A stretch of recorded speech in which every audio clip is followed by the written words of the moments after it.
Hey, welcome back everybody to my channel. Nick Palmer, owner of Valor Mortgage. And today we're talking about putting more money down versus buying down the rate and which one is going to give you the biggest bang for your buck.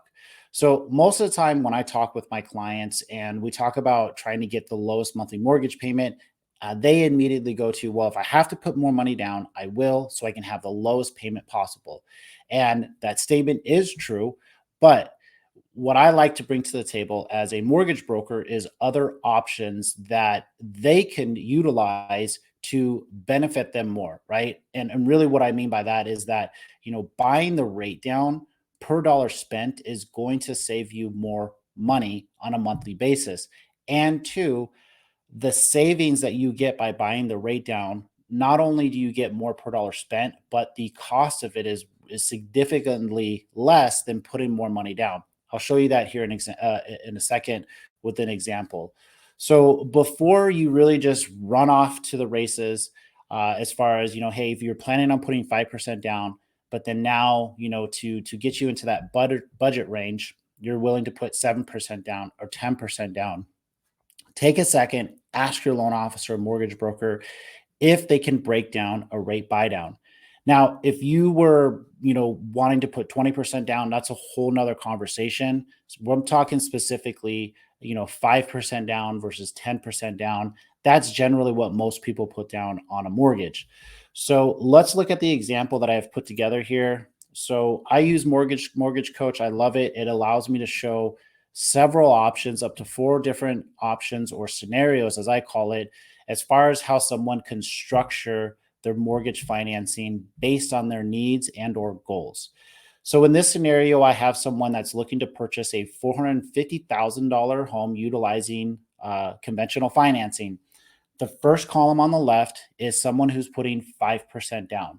So our loan amount is reflects a 5% down payment. The going rate as of today with a 720 FICO score, par as far as no discount points or anything, is at 7.25%.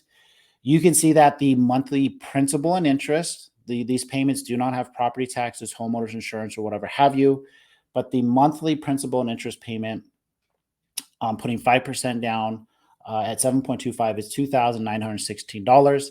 And then the cash to close is simply the down payment, the 5% down payment. So that's $19,086.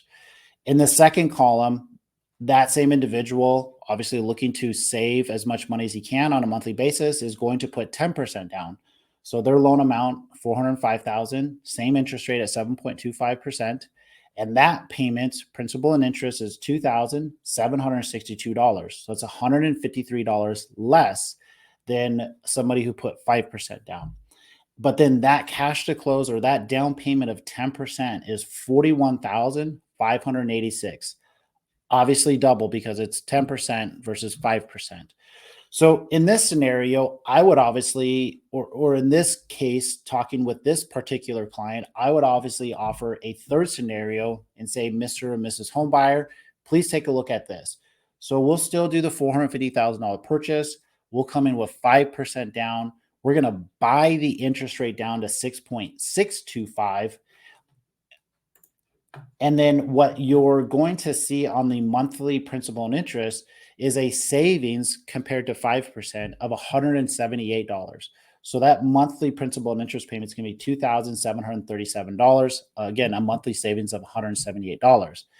But here's the kicker, and here's kind of the excitement of it. The cash to close, we have the $19,086 in down payment, but then we also have that additional $5,000 that it's going to cost to buy the rate down. So instead of spending $41,000 in 10% down payment to get that $2,700 or so payment on P&I with principal and interest, we're only spending $24,399, and we are virtually getting the same payment. So you are within margin of about $3,000, you're spending half or using half of your cash to get the same payment.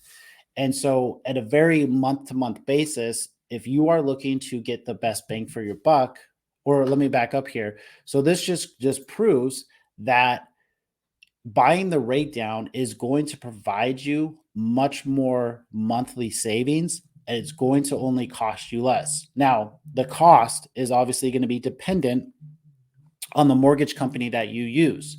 That's going to be the big factor. But at the very least, we can take this and apply it to a lot of different scenarios that buying the rate down is going to save you more per dollar spent. And in fact, and more than likely is going to cost you less with that. So this is really, these are the numbers, not my opinion. These are the numbers as far as what it looks like to buy the rate down compared to putting more money down. So I hope this is something that was of value to you guys. Just obviously give you a little bit of education, something to think about. If you have any questions, always put it in the comments below, or you can reach out to me. We can have a conversation about your scenario. As always, if you found this valuable, please like and subscribe to my channel. Every week, I try to provide educational material to home buyers as far as helping them getting pre-qualified or structuring their mortgage to the best, or that's what it's going to make the best sense to them. All right, guys, you have a good one.